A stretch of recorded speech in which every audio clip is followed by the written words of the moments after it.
Okay, Josh here, back again with one more thing on this Saturn engine. One of the mods that's discussed in the Saturn forums, running dual intake camshafts. Alright, now for those that are just starting to get into racing and they're looking to build an engine, I'm going to cover a few basics with this. Alright, the intake camshaft lobes, alright, are ground slightly different than the exhaust. It is not visible to the naked eye. Alright, you would need a micrometer, probably a camshaft degree wheel, plastic gauges to actually see the thousandths of an inch difference in the grind profiles. Alright, the reason I'm making this video, alright, your stock Saturn camshaft gears have a timing mark.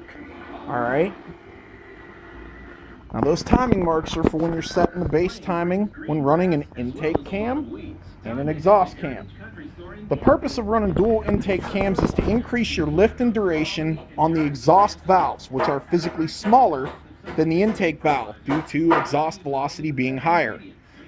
It raises your RPM limit through the valve train and allows the engine to make more power at higher RPMs while sacrificing power in the low RPM range for driving the car on the street.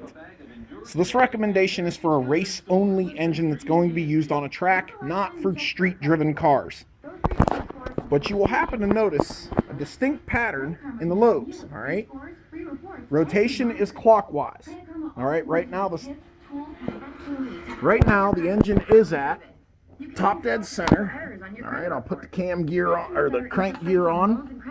All right, and as you can see, no credit card needed. Visit creditkarma.com or download the Credit Karma app now. All right, if you can see it, there you go. You get it in the light.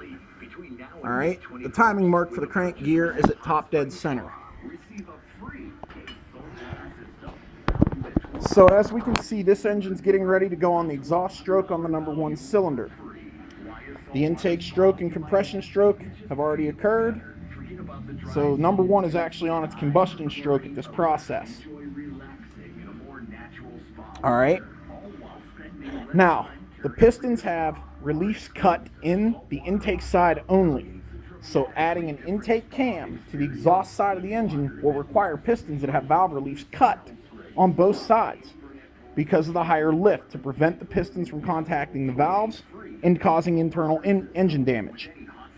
The other thing you'll notice, this is actually not too difficult. I do recommend a camshaft degree wheel or adjustable camshaft sprockets.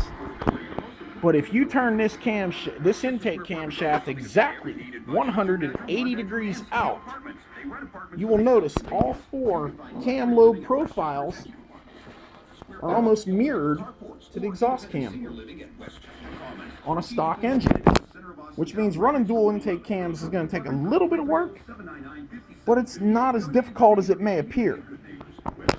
As always, if you have any questions, comments, feel free to drop a line at the bottom of the page, and thank you for watching.